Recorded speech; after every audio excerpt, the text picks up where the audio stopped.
Hey guys, Steve Tan here. In this video, I'm going to walk you guys through some of the keyword tools that our team uses consistently all the time. Alright, so there's going to be three tools that I'm going to introduce you guys today. One of them is going to be AdWords Keyword Planner. The other one would be Ubersuggest, and the other one, which is paid, is going to be Keyword Tool.io. Okay, so I'm gonna walk you guys through three of this these tools that we use and why we use them, and like how we use this to find some inspiration for keywords, SEOs, or some product research and so on and so forth. Right, so let's get started.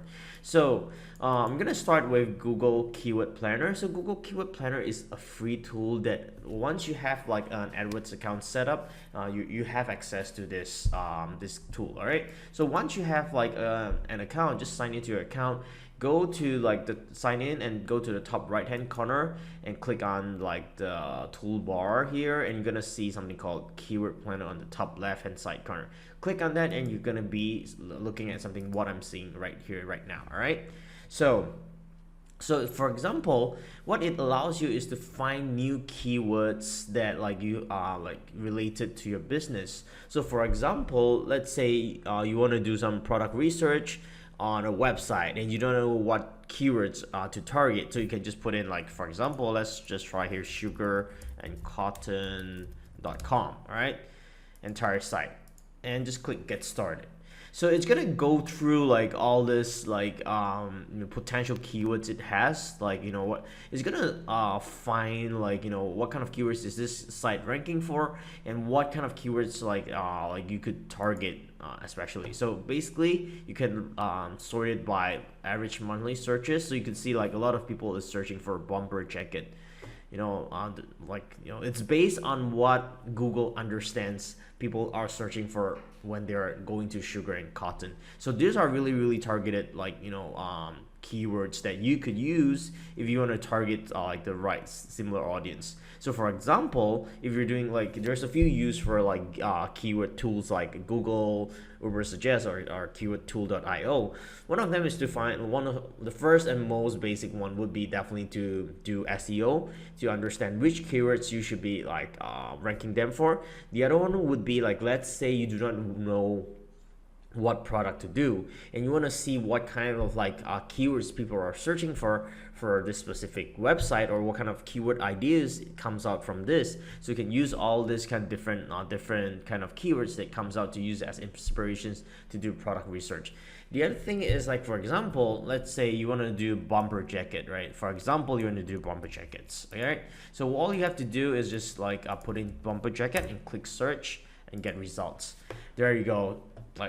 Google is gonna come back with all the different kind of jackets and all this kind of information for you as a reference. All right, so it's gonna give you some information on what kind of keywords has the average monthly searches, whether it's high, whether it's low, there's competition, so on and so forth. So here in here you have a quick glimpse of how much traffic you're gonna get. But once, for example, if I'm doing a search on bomber jacket, I'm gonna use the other tools as well to get ideas on all the different kind of information that I'm gonna get. All right, okay, all right, let's just put it in here.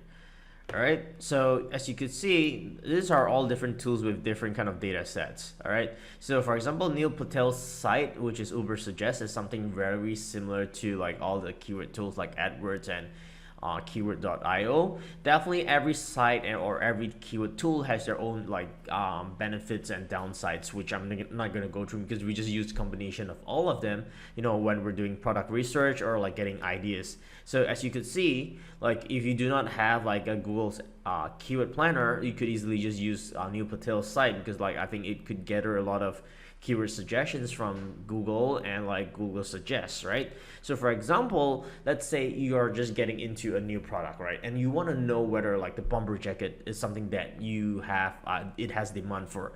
Let's say bomber jacket is a brand new term in the internet, and you're just getting started, and you want to make sure that you're selling something that has actual demand. You do not want to sell something that has only an actual search volume of probably 1,000 per month, because the volume or the niche that you're going into is so small that it doesn't really make sense for you to get into. So you want to make sure just for example, let's say you want to do something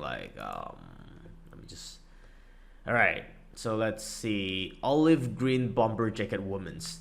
All right, 880. All right, so if you're selling something that's targeted to only this kind of audience size, oh guys, come on, like you have to really realistic here.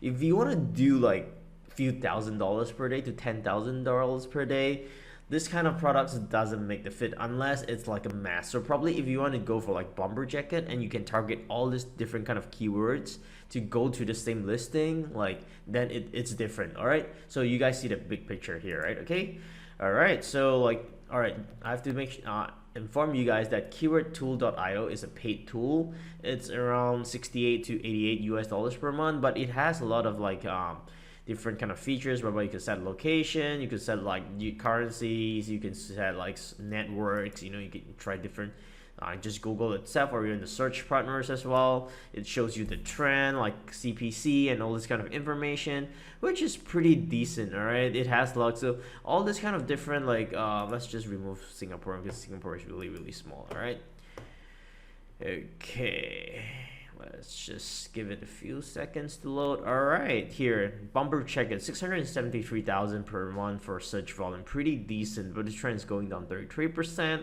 All right, so I'm gonna see a range of like different kind of potential products. So if I'm selling bomber jacket, I want to see what kind of other search terms people are searching for. So for example, let's say bomber jacket men. Let's say if I'm only selling bomber jacket men, I'm gonna lose out if I'm not selling to women's. And from here, all this information easily just breaks it down for you in a bird's eye view that, all right, you have to sell to both men's and women. Right, these are two different SKUs, different colors, you know, black, green, or whichever, all this kind of like, you might see, all right, black might be a good color, leather bomber jacket might be another option that you could sell, and all this kind of different information gives you a lot of info. So let me just try something quickly just for testing. Bluetooth has a lot of different accessories, right? All right, so I'm just gonna do like all right, Bluetooth here, Bluetooth. Okay, let's just search here.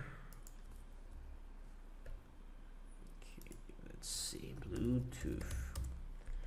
Okay, results.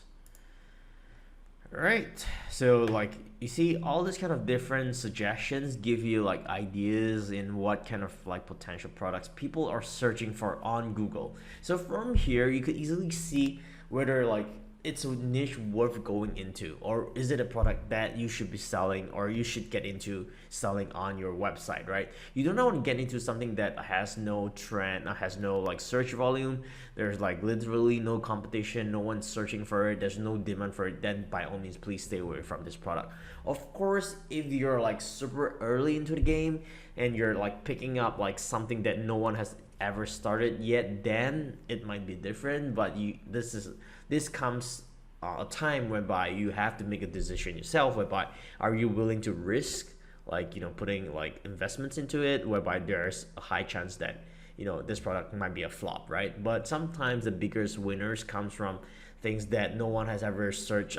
No one has ever like started selling. There's no competition, so you're the first mover. So you have to find a balance in both sides. But what I'm saying is you have to use all these tools to give you like kind of like a better idea on what the overall trend, or if there's search volume, if there's people finding this product, if there's actual searches, how's the competition like, what kind of related products you could sell, and from all these kind of different ideas, all these keyword tools plays a huge part in doing product research as well. So we have like our team also going through all these tools that we provide them for free, you know, and we use free tools, we use paid tools like keywordtool.io, and we also use like free tools like Ubersuggest and also AdWords Keyword Planner. All right guys, so that's it for this video. I hope you guys learned something out of this, and make sure you use like all these free tools or paid tools to be part of your product research. All right, okay guys, I'll see you in the next video.